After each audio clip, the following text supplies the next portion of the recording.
Daylight savings time! This one is so exciting. Spring ahead daylight savings time that we in the United States experience in March because it means that we get extra daylight hours. Winter is done, spring and summer are coming. However, you're here because you're nervous about how it's going to affect your child's sleep, and I'm here to say, don't worry about it, we will figure it out together. My name is Sarah Bossio, and I am the owner and pediatric sleep expert of Your Zen Baby Sleep. Over the past several years, I have helped over 400 families stop searching and start sleeping. Let me help you get sleep on track through daylight savings time.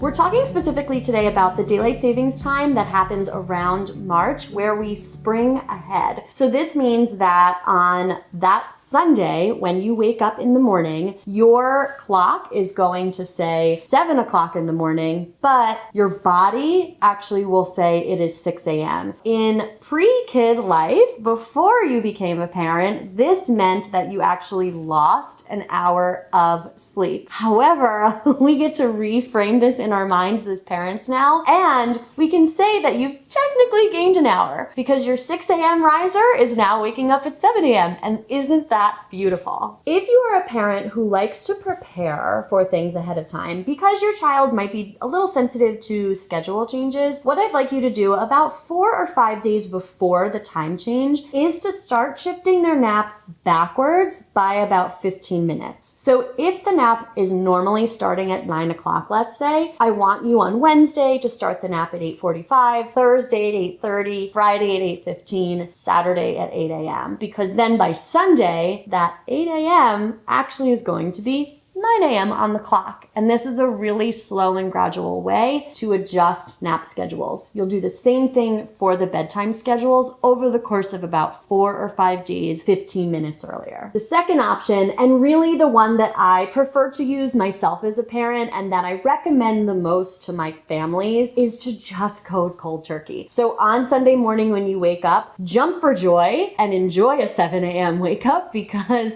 you're probably used to something much earlier than that, and then just look at your clock and use that as your guide going forward. So on Sunday, if the nap is normally scheduled for 9 a.m., on Sunday, put them down at 9. Their body is gonna say 8, but they will adjust. If your bedtime is normally 7:30 p.m., put them down at 7:30 p.m. Their body is gonna say it's 6:30, but they will adjust. What science tells us is that for every hour of a time difference, it takes about a day to adjust. So I normally see that for kids, it takes a little bit longer than that. So we may not see them completely smoothed out and back to their old schedule until about the Tuesday or Wednesday after the time change. But this happens in adults too, right? It's just a wonky thing to have to deal with. So cold turkey is my best practice recommendation for families dealing with the spring forward daylight savings time change. If your sleep is really off and daylight savings time has made it worse and this video hasn't really helped with the schedule adjustments, you might need more personalized attention to get your sleep on track. So head over to my website to learn more about how I help families and work with them one-on-one to stop searching and start sleeping. If you found this video helpful, go ahead and click the like button. Be sure to subscribe to my channel to stay up to date on all of the latest baby, toddler, and preschool sleep content. And be sure to turn on notifications so you can be the first to know when I publish my weekly sleep tip video. From my living room to yours, thank you so much for watching, and I'll see you next time.